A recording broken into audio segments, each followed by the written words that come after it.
Well, implementation of our previous budgets,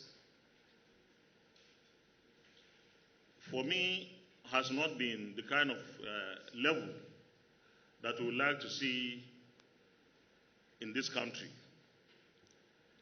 And of course, I will just oppose that with the uncompleted projects and our legislative oversight. Let me say that the budget, when passed, is meant to be implemented. There are certain things that will guide, influence, and even determine the implementation of the budget. One, the availability of funds, revenues,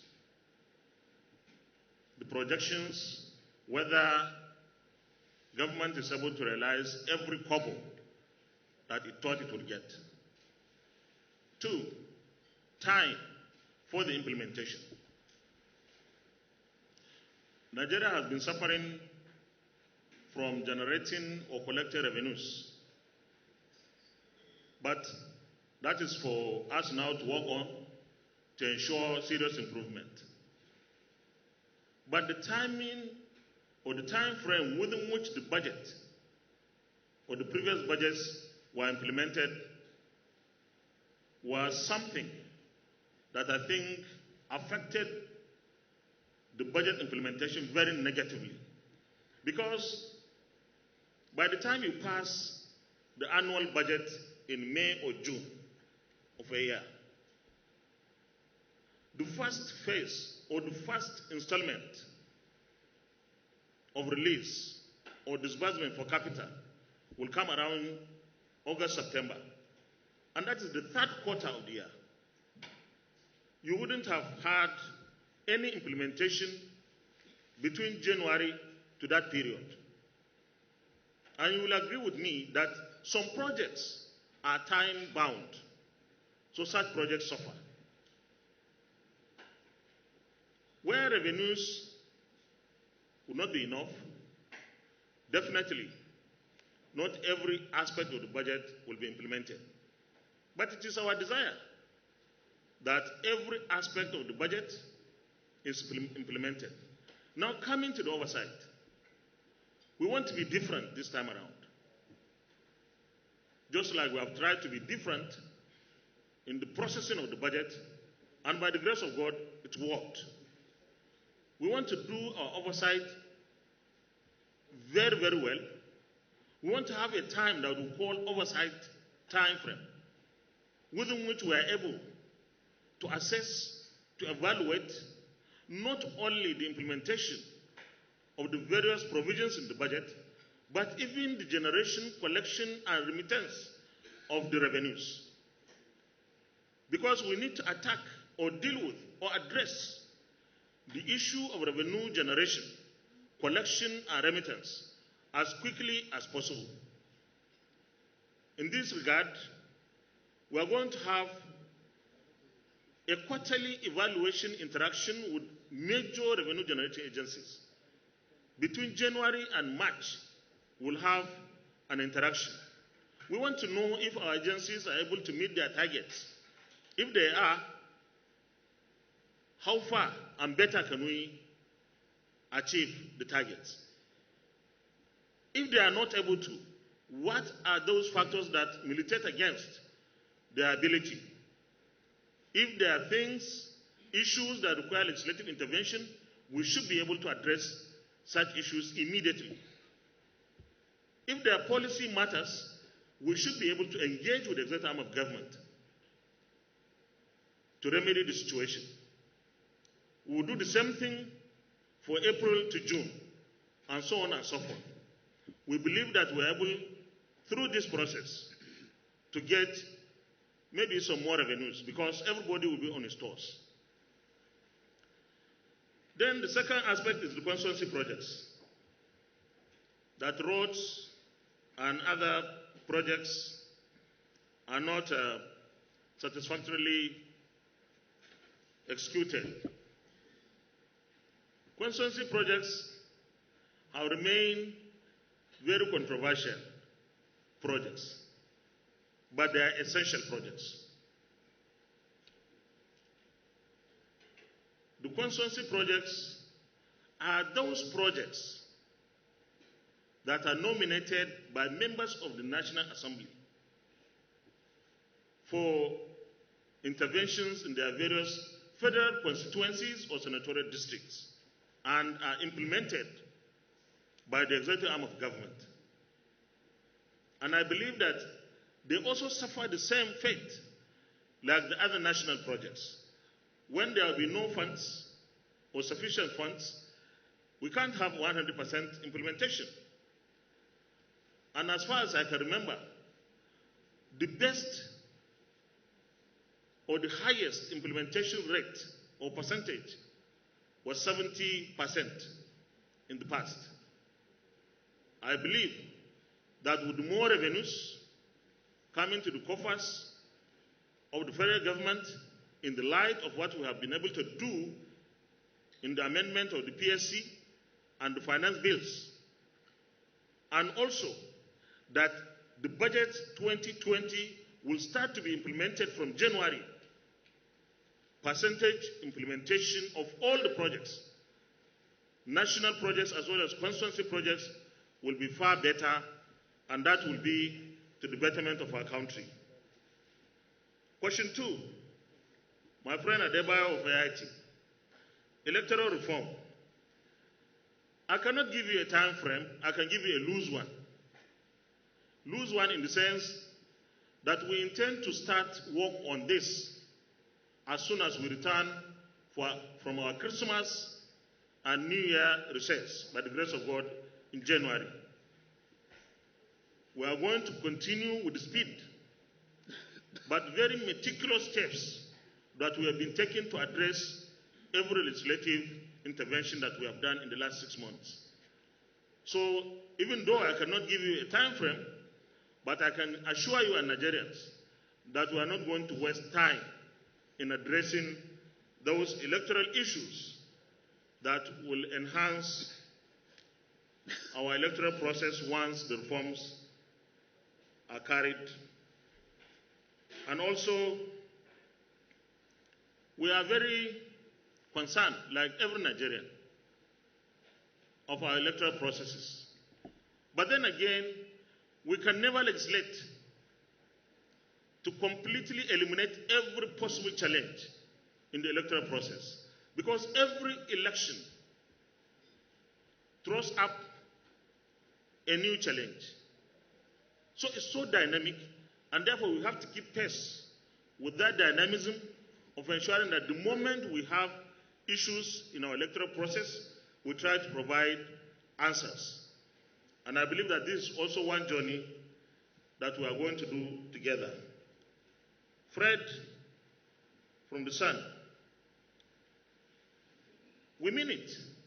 When we say whatever we do in the National Assembly, we will do that in the interest of Nigerians.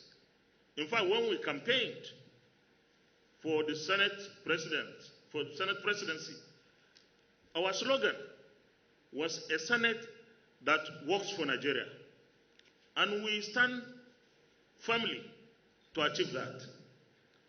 So you gave the example of the hate speech. I think the hate speech bill, thank God the sponsor is here. The hate speech bill, to me, has enlivened the democratic environment in Nigeria. Nigerians of all persuasions have one thing to say, and this is what democracy is all about. The hate speech bill is not going to be passed without the deserving public hearing. So we have the opportunity to be there with our arguments, whether we accept it or we don't want it.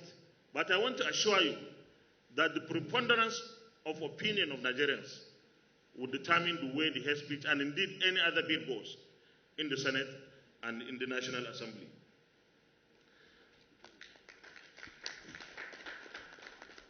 The other segment of your question is what I think I will not agree with you completely. I didn't say that because we have passed the production sharing contract bill amendment, that Nigeria doesn't need to borrow. I can't remember saying anything like that. So it's the same with the finance bill. But one thing I said is that with passage of of the production sharing contract bill, Nigeria will get more revenues. Recall that before the passage of the amendment, Nigeria would have been earning $260 million annually from the PSC.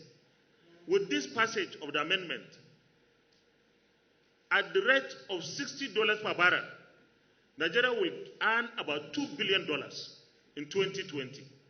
This is a marked increase, and definitely having 160 billion naira as source of funding the 2020 budget under the PSC. And when you earn over 400 billion, it's either you have a reduction in the deficit or you do some more projects. And that's the difference. In the 2020 MTEF, what was projected is an earning of 160 billion naira from the production sharing contract. But after we pass the bill, now that amount will change, will catapult to about 450 billion. That's a difference of close to 290 billion naira. That means we can reduce our deficit, but certainly not eliminate it because the deficit is huge. The same thing with finance bills. So I believe that we can reduce the deficits as a result of more revenues coming from the finance bills, the stamp duties, and so many other things. But for now, I think it will take us a little bit of time to eliminate our deficit completely or not to borrow at all. The question of whether we are going to pass the loan request of the executive arm of government. Yes, if you don't have money and you have projects that after you do them will not only provide the infrastructure that you need but will also spend money, nothing will really militate against the passage. But one thing is, we are going to be critical that every cent that is borrowed is tied to a project. That when the project, these are projects that should have spin-over effects on the economy. And we will undertake our oversight so well to ensure that such funds are properly, prudently, economically, and transparently applied on those projects. Thank you very much. Adebowale Tribune. The legislative appointees, you have complained that there is disparity in payments. Some have fixed, some have consolidated. It is my understanding that they are not of the same levels. If someone is qualified to be recruited at a consolidated level, I'm sure the documents will show support for the decision of the management to give that kind of appointment on behalf of a member of the National Assembly. And the same thing, if someone is not qualified to have the consolidated grade, it is only fair that such a person is recruited at the appropriate level.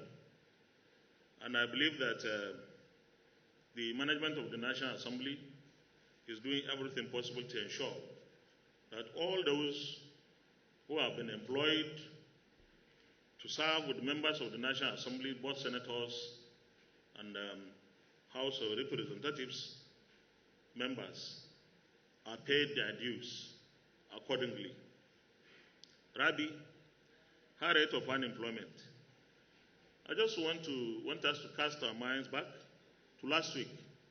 Last week, the former Deputy President of the Senate, Senator Ike Ekweremadu, sponsored a motion alongside many senators on the high rate of unemployment in the country. And that motion was exhaustively debated. And of course, resolutions were passed. I want to assure you that one of the reasons why we have gone for roundtable discussions in solid minerals and agriculture is to provide the enabling environment for diversification of the economy. Agriculture will definitely provide a lot of employment opportunities and wealth creation. And so will the solid minerals sector. But before then, we believe that government should continue to support the private sector, because it is the private sector that will create more employment opportunities than government agencies. So we'll continue to push, we'll continue to work together with the executive arm of government and indeed the private sector to ensure that the environment is good enough for business, that the environment supports investments, that our citizens, particularly the youth, are able to get some employment opportunities. Let me also respond to the issue of opportunities not being hijacked by members of the National Assembly. That is the employment opportunities in government. Members of the National Assembly don't hijack. We represent people. And when there are opportunities, everybody applies. And in fact, these days, it's online. Normally, they advertise the vacancies online. And of course, everyone is free to apply. So I want to assure you, nobody will hijack any opportunity. My friend from Tel Magazine, I believe in fair character principle, because it is equity, it is fairness, and it is justice. And any society that is deficit in the area of fairness and equity and justice is a society that is doomed to fail. So I believe in that.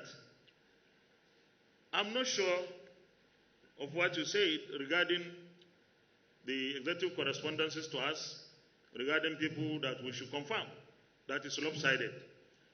If you have any such issue, please don't hesitate to write to the Public Petitions Committee or indeed any committee that is going to consider the nominations of the executive arm of government. And we are going to look into it. But as of today, I have not heard that there is a complaint or a petition on lopsidedness in any of the nominations. You ask me whether I have demonstrated further character principle in my appointments. I think I did. Maybe I should allow those who have been employed to speak for me. Probably I applied the further character principle in some areas that I almost got into trouble. So I believe that I have done that much very well. In fact, when I was in the last Senate, in fact, from the 7th Senate, in my employment in my office, only one person was from my place. Only my PA. Only. The rest, 2 from Edo. I think 1 from Kogi. 1 from Plateau. None, except my PA, was from my place. And that's because I believe in one Nigeria. I believe in merit. I want people who will help me to discharge my responsibilities. And that is what I try to do in the office of the Senate President. I'm looking for people to help me discharge the obligations and responsibilities of that office. Thank you very much. Thank you very much, Excellency.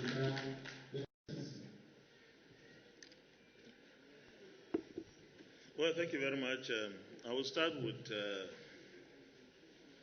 questions from Harry Umaru of Vanguard about the loan. It is true that in 2016, the Senate did not accept to pass the law request of the executive at that time. And the reason was because there were no sufficient details. I want to inform this gathering, and indeed Nigerians, that the letter conveying the law request of the executive came with every possible detail. And in fact, we would definitely ensure that we don't have only the details, but also some explanations to ensure that we are taking the right decision because of the right information from the executive arm of government. So the situation is not the same. In 2016, there were no sufficient details. This time, I think the executive has learned its lesson, and the letter came with sufficient details. The development agencies. Let me thank the previous National Assembly for passing the Northeast Development Commission, and thank Mr. President for assenting to it. The people of the Northeast are in very serious, dire, and stressful situation. And therefore, that agency that has just taken off is going to provide some succor and relief in various ways. Will the Senate pass the Northwest, North Central, Southeast, and Southwest Development Commission bills? Well, it's for the Senate to do that. My job is very simple. I will listen to the debates, but one thing I'm sure of, senators will do justice to every part of Nigeria. The legislative aids not paid. Are you referring to severance, or you recall that I had a meeting, in fact the Speaker and I had a meeting with the management of the National Assembly about 2-3 weeks ago, including the Minister of Finance, National Assembly Service Commission, and that issue was ironed out, and I'm happy to report that before the end of this week, the legislative aides will start to get their money.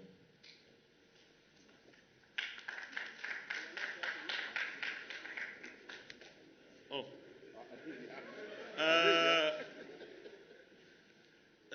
Harry, Honorable, I didn't hear you clap. Because I expected you to clap. Okay, then your last one is renovation of the National Assembly complex. When we came in, we noticed that many parts of the National Assembly complex are dilapidated. And we convened a meeting of the management of the National Assembly, the FCDA. Then it was permanent secretary. The minister was not in place yet. The Speaker and I had a very exhaustive engagements with them. We met Mr. President, the Speaker and I, and told him the situation, the condition of the National Assembly complex. Since the takeover of that complex, there was never, ever, any major rehabilitation or renovation. 20 years. Mr. President responded by telling us that he was going to renovate the National Assembly complex. And we went back and continued to engage with the management of the National Assembly, FCDA. Eventually, we took what is required for phase 1 renovation. Phase 1. And that is where we are sitting, the domes, both House and Senate, and our committee rooms in the White House, the area we call the White House. That 7 billion naira was sourced and was put under the FCT, not National Assembly. All we require is to have the National Assembly complex renovated, including the reconfiguration of the 2 chambers. And of course, even without saying, including the media office. So we have the opportunity in 20 years to embark on the renovation of the phase 1 building of the National Assembly. When we are through with phase 1, then we go to phase 2.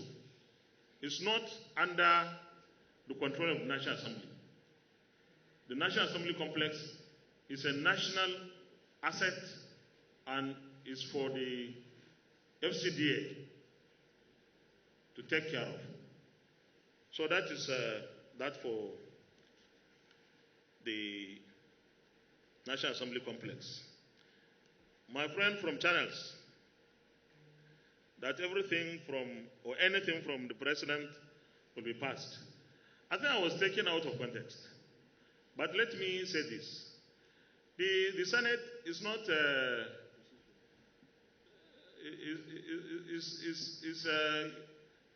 has 109. The presiding officer only coordinates the debates. And at the end of the debates, the ayes, when they are majority, they have it. The nays, when they are majority, they get it. The ayes could fail to get it, just like the nays could also fail to get it. So it's not for one person to say when the ayes have it, because you don't like it, then you say, no, the ayes don't have it. We are there. Let me take this opportunity to appeal. Judge us by what we do. Judge us by our actions. We have undertaken so many actions so far. And the press has been in this journey with us. Please judge us on what we do and what we don't. There is no way we can, for example, pass into law something that will be inimical to the people that we represent. No way. We can't do that. But we will do everything possible to ensure that we legislate on what will make life better for Nigerians. And we have shown the sign.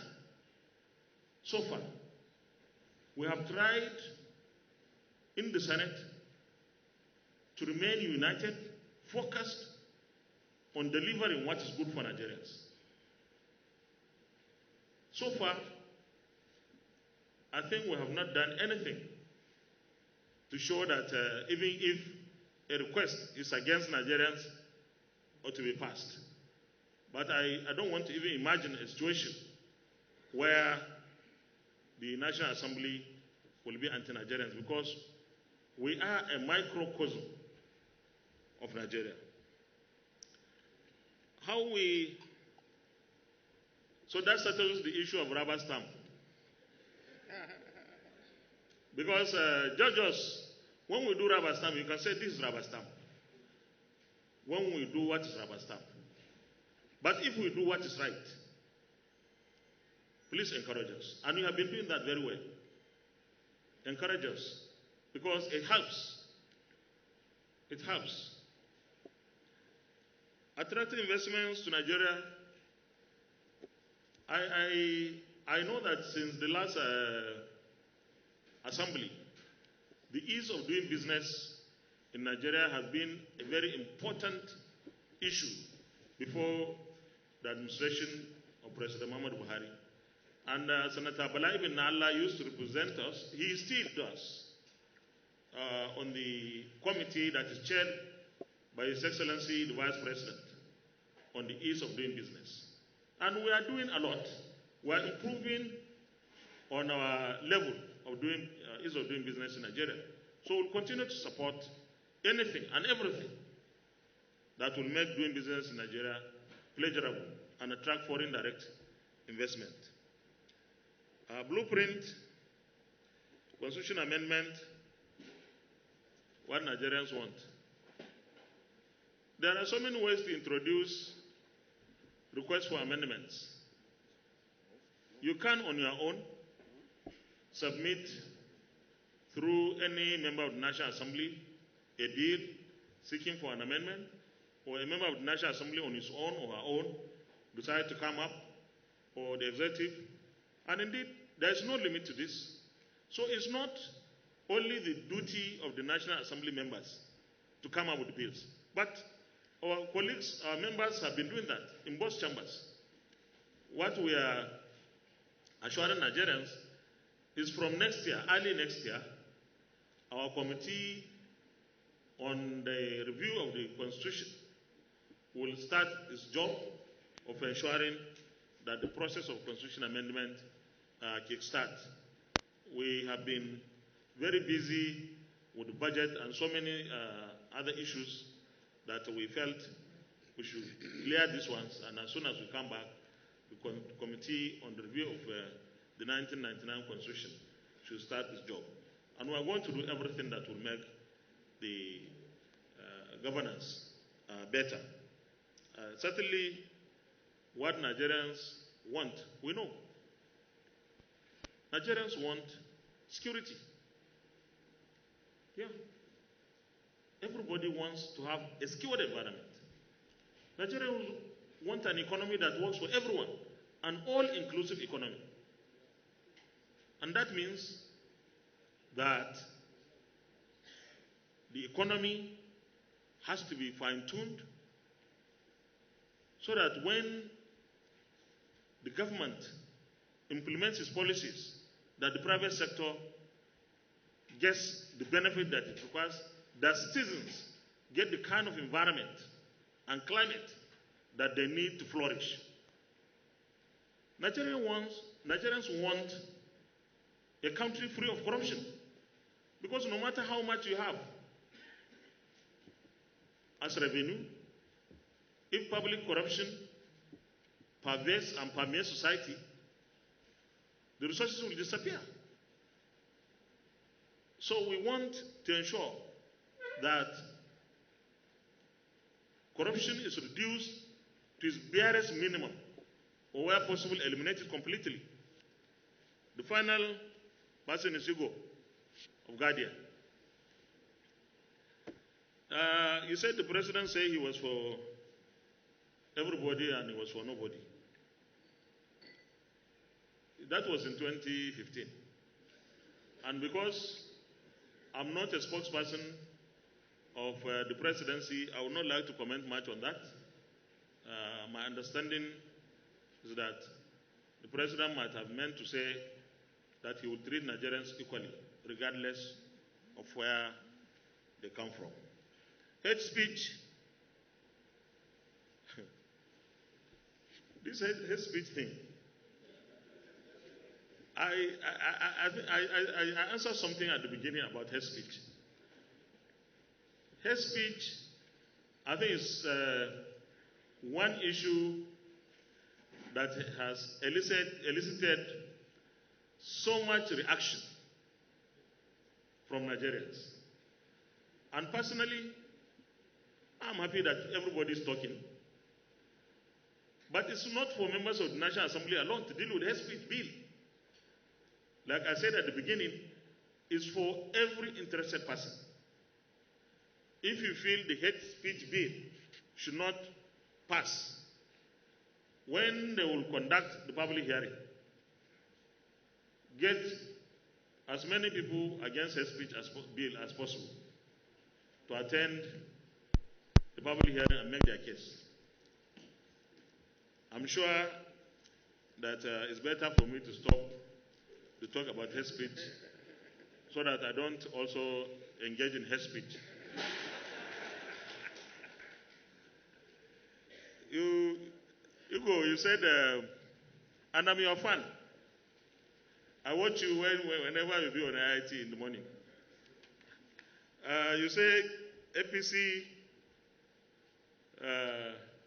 said it will deal with corruption. Certainly, yes. Corruption was one of the major planks. Fight against corruption was one of the three major planks or pillars that we campaigned on in 2015 and 2019. And I don't want us to argue over this, but the actions so far of the government on corruption, I think, speak for the position that we have canvassed. Forgive me if I did not go deep enough. I'm just reading this 40 billion naira thing. I don't have enough details to inform any serious comments I can make on that. But I want to assure you that whatever is of public interest is going to be of interest to us in the Senate and indeed in the National Assembly. What are we going to do with the issue of rule of law and impunity? Rule of law, I believe, is something that we all have to adhere, whether we are strong or weak, whether we are in advantage or disadvantaged position. And rule of law, justice, these are essential ingredients of democracy. And therefore, we believe in them. Whoever is found guilty of an offense should face the appropriate sanctions. And if someone is not guilty of an offense, such a person should not suffer any undue consequences. Thank you very much. God bless all of us.